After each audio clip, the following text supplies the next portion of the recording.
and welcome to Arts and Entertainment. I'm Deborah Gilbert, your host, and as always, it's so great to have you. Thank you for being here, and I truly hope that you enjoy the show.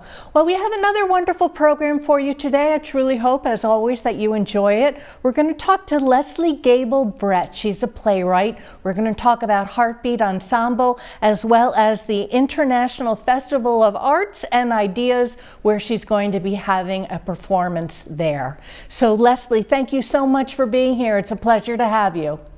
Thank you for having me. I appreciate it. What I like to do in the beginning of the program, which we didn't touch on before we started taping, is the introduction of the guest to the viewers. So why don't you take some time and tell us about yourself? Let us get to know you.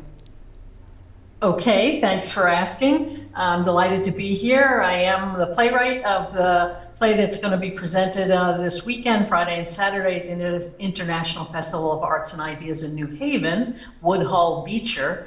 And I am a long time Connecticut resident. And through most of my professional life, I was working on social justice issues, women's rights, LGBT rights, economic security, and always being a writer. And so now that I'm retired from the professional jobs that I've had, I'm devoting more of my time to being a playwright, and I live with my partner Carolyn in West Hartford, and we have a wonderful family, 3 adult kids and 3 grandchildren. So that's a little bit about me.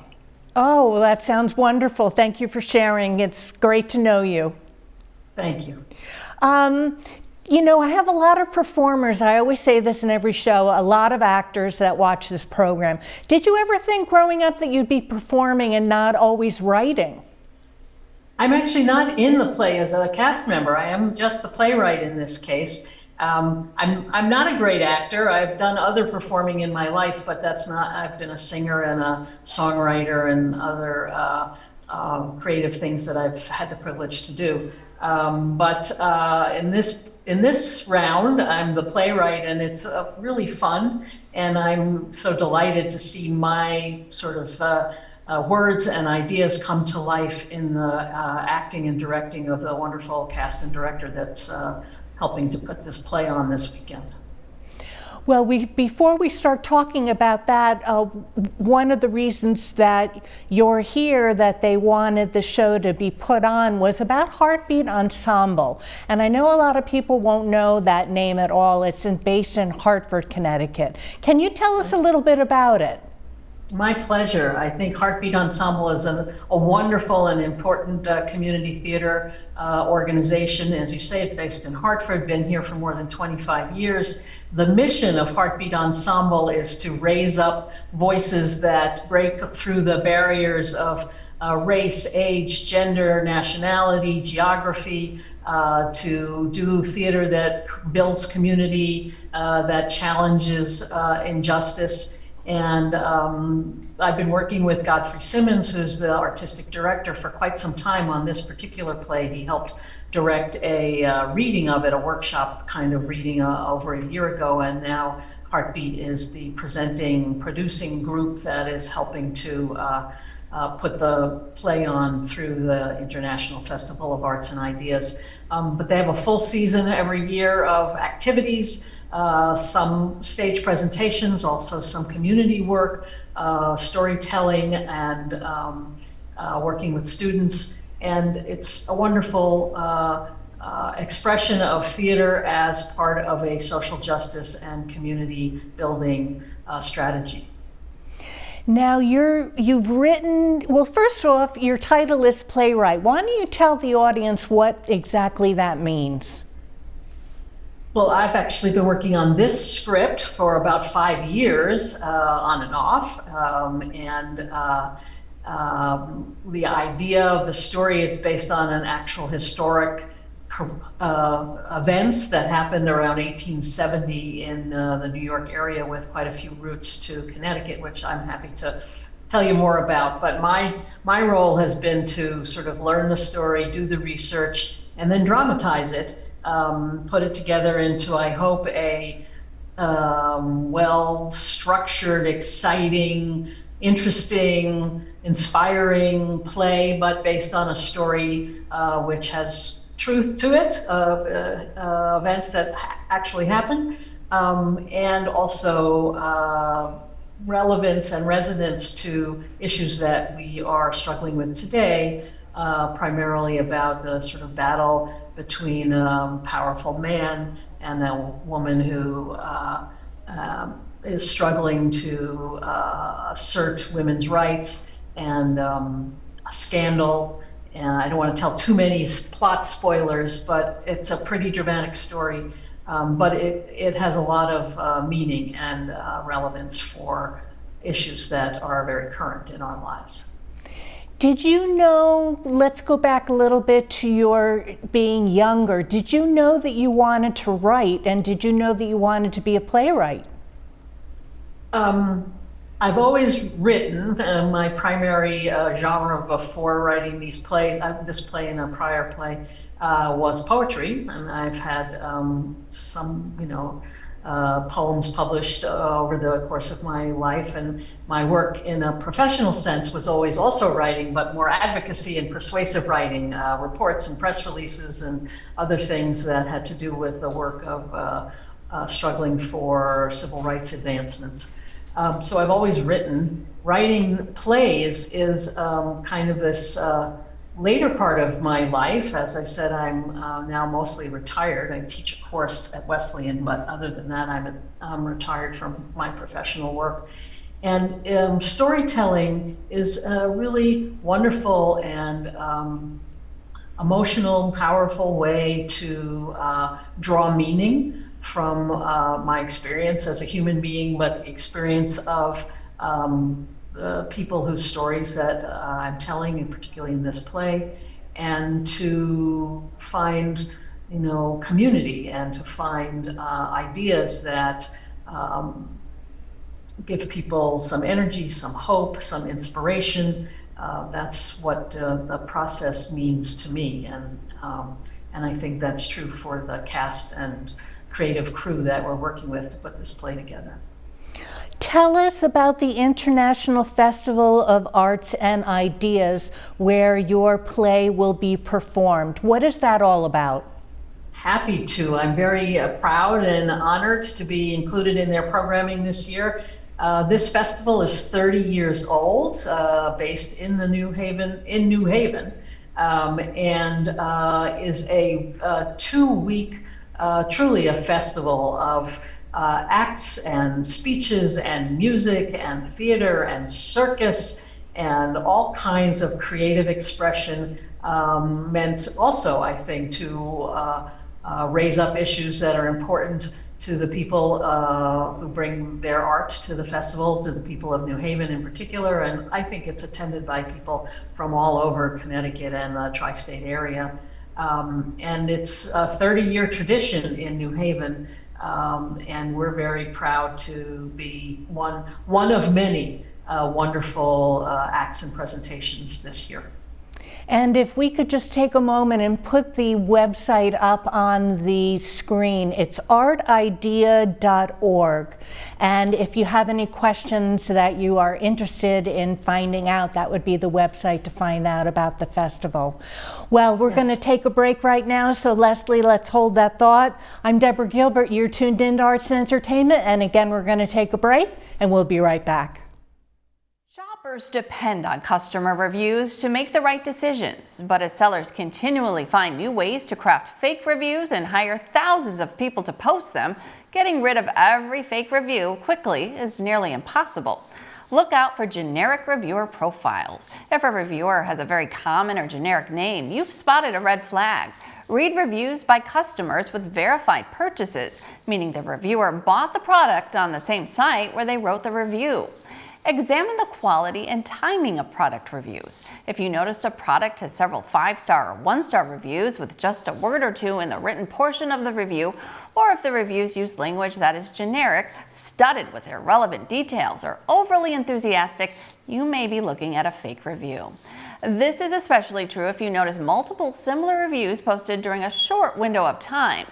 The rise of generative AI has made it much easier to post fake reviews and harder for customers to spot them. So it's a good idea to check multiple websites and compare reviews of an item or service. If you spot a scam, report it to BBB Scam Tracker. That's bbb.org/scam tracker.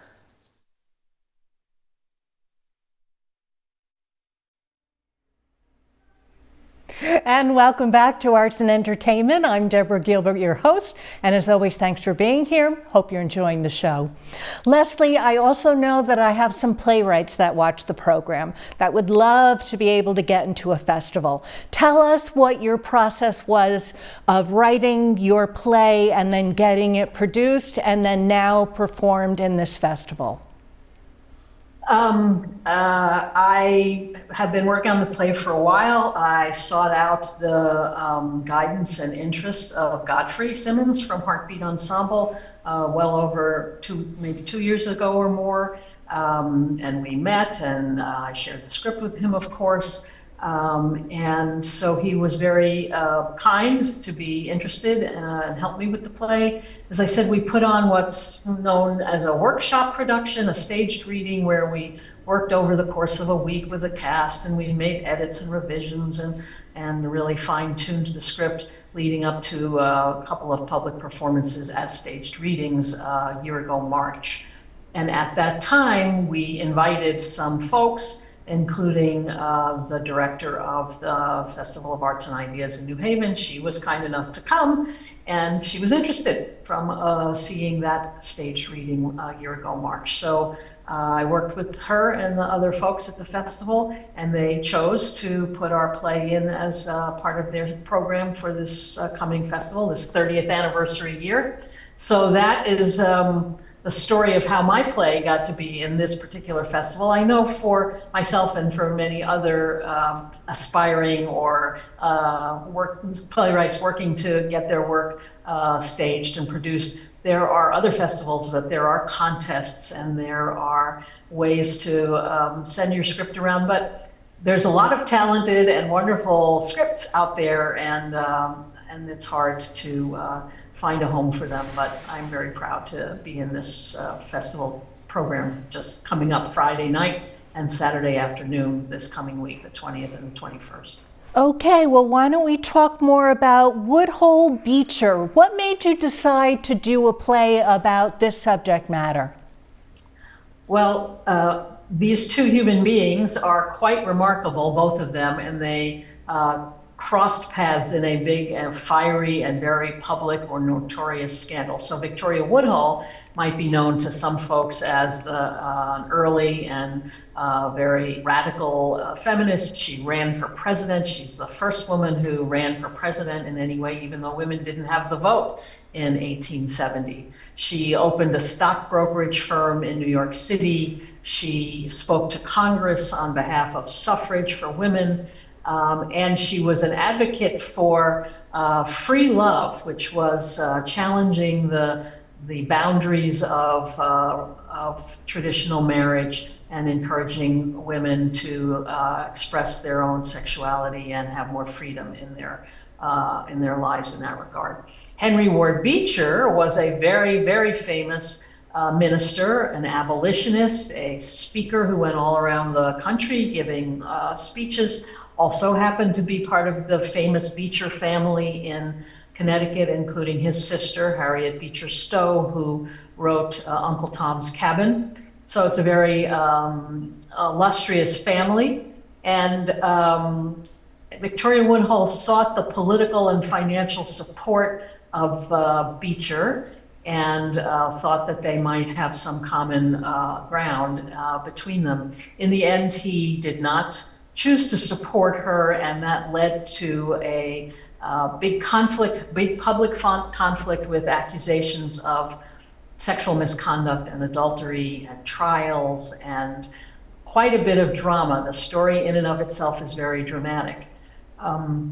The reason that I was drawn to this story is that I started writing it at the height of the Me Too movement here in our country, and there are so many themes about fighting to be heard, to be believed, to puncture the hypocrisy or sanctimony of powerful men who are preaching one thing and perhaps behaving in another way entirely, and what happens, whose story gets believed and who ends up winning or losing in a big public battle. So that is the subject matter of the play. And the play also is about resilience and hope and being strong and making a long-term commitment to fighting for equality. And those are certainly themes that are very important to me and to many of the people I have worked with over the decades here in Connecticut. And I think that people may not realize just how much time and effort it takes to write a play. What was the process that you went through to bring it from a thought to now being produced and being performed? I'm happy to share. Also to say that, I think the process is not done even yet, but I started writing the play after becoming familiar with this particular story, just through my own reading and research. And the first place that it was produced was in 2019, only the first 3 scenes, because that was what I had written by then, at the first Hartford Fringe Festival, which was created and directed at the time by Jeffrey Kagan McCann. And so we were successful at that Fringe Festival. There were lots of different productions and plays and acts that were included in the Fringe Festival. And then there was a period of time when I finished the play after the first 3 scenes, added more and more scenes to it. It's now a 2-act play. And that's when I started to work, as I said, with Godfrey Simmons over at HartBeat Ensemble. And once again, working with him and the actors that did the staged reading there, continued to refine the script. And after that performance in March, a year ago, I added another scene entirely to the script to try and fill out the story, to try and create more understanding of the context in which Victoria Woodhull was operating as a person, as a member of a family that had been a very poor and struggling family, and how hard she worked to bring herself to the point where she was a public figure and a person who was advocating so strongly for women's rights. So I added quite a bit more, and now here we are in 2025, putting on this super staged reading, by which I mean we've had a few weeks of rehearsals, a couple weeks of rehearsals, but there's staging and there's lights and there's sound and there's costumes, and it's pretty close to a full production, but not quite at that level yet. And the play may still be, I hope, revised and improved. It's always a work in progress until it's not, I guess. And I'm having a good time and feeling very energized by working on it. Take us back to your relationship with HartBeat Ensemble. You approach them with this as a staged reading. What does that mean? Well, I brought the script to the attention of Godfrey Simmons, who I've mentioned.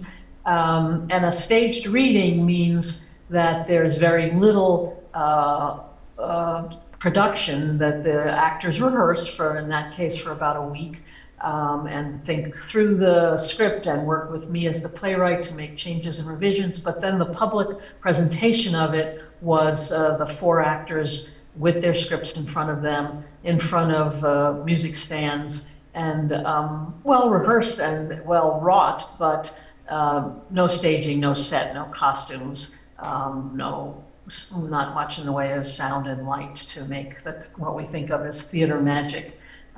So that was the stage reading, but that's a learning process for me as the playwright and for the other creative folks who are helping and mentoring me. So Godfrey was tremendous. He directed the stage reading, but also sat with me and gave me lots of good advice and feedback about how to strengthen the script. Since then, I've been working with Katie Pearl, who directs the performances we're doing this coming week. She's a theater professor at Wesleyan University, where I also teach a course. And Godfrey is still part of the team, and HartBeat is still the producing organization. So the team has gotten bigger and very energized and talented. Katie Pearl has been fabulous to work with, and a different and new cast primarily, and other designers working on the light and sound and costumes. So it's a three-way partnership, I would say now, between myself and HartBeat and some folks from Wesleyan. As a playwright, are you involved in the casting and the scenic design and everything that has to do with putting this play on? Were you involved in all of the things that need to happen for this performance? Well, yes and no. I've learned a lot about how a performance comes together. I'm a bit of a novice to this level of theater production, so I've been at lots of the creative meetings, and I've been at most of the rehearsals. In fact, I've stepped away from rehearsal right now in order to speak with you. But I have a role as playwright, and the director has a role, and all the other folks have a role. So the director casts the play, and she, in this case, hired and oversees the work of the various designers. I get quite a bit of input, I think, as to how things should proceed, what do they mean, and so on. But I am delighted to have more experienced hands than I have in how to pull together and direct and bring to life the script that I wrote. And so I'm happy to be the writer in this one, and happy to have sort of put the script in the hands of Katie and Godfrey. We've had an associate director named Aaron Gorski, and the fabulous cast and other designers who are working on it, all putting their talents into the pot in order to bring the story and the play to life. So the festival happens this weekend. What happens to the play after the festival closes? Well, in some ways we consider this still not a workshop, but a development step. That is, I will meet with Godfrey and with Katie after the play is closed, and talk about what worked and what didn't work, and ways to make it even better or stronger than it is now. And then I will resume the process of seeking a theater, a festival, or a producer that is interested in the script. So I hope it has a continuing life and a next production. But at the moment, I'm focused on this one, and hoping it will be successful. People will enjoy it, of course, and that I will learn from it and continue to work the script and see where it goes after this. Have you thought about your next play? Have you started to write something new? I haven't thought about it, to be honest. I have indeed. But at the moment, I don't have enough brain space, I think, to be revising and working on Woodhull Beecher and actually sitting down and writing the next one. But I'm anxious to do that, and will do it. I think the next play will be more personal. This one is a story from 150 years ago, even though it has the meaning and the resonance that I've talked about in terms of relating to contemporary issues. But I'm looking forward to writing the next play. But as you know from the questions you're asking and so on, it's a long process from an idea to a script to getting some people to work with you on readings and then production of a play. So I'm in. I want to do it. It's very exciting, and it's a good way for me to synthesize and express ideas and thoughts and lessons that are meaningful to me at this point in my life and career. So it's a wonderful thing to have the privilege and the opportunity to do. Well, we are just about out of time. Any closing thoughts for the viewer? I'm just excited to be part of your broadcast, and I hope if people have the opportunity to come see the show Friday night, or Saturday afternoon in New Haven at the Eisenman Theater as part of the Festival of Arts and Ideas, please do. And I will plug both the festival, which has many, many other opportunities, and HartBeat Ensemble in Hartford as wonderful creative theater opportunities for people to patronize and support and enjoy. Well, I want to thank you very much for being here. It's been a pleasure having you, and continued success. Thank you so much, Deborah. I appreciate it. Okay. I'm Deborah Gilbert. You've been tuned into Arts and Entertainment. In case you need to reach me, I'm at artsandentertainment@mail.com. Well, I hope you have a super day today. I hope you've enjoyed the show. Thank you for tuning in, and I'll see you next time.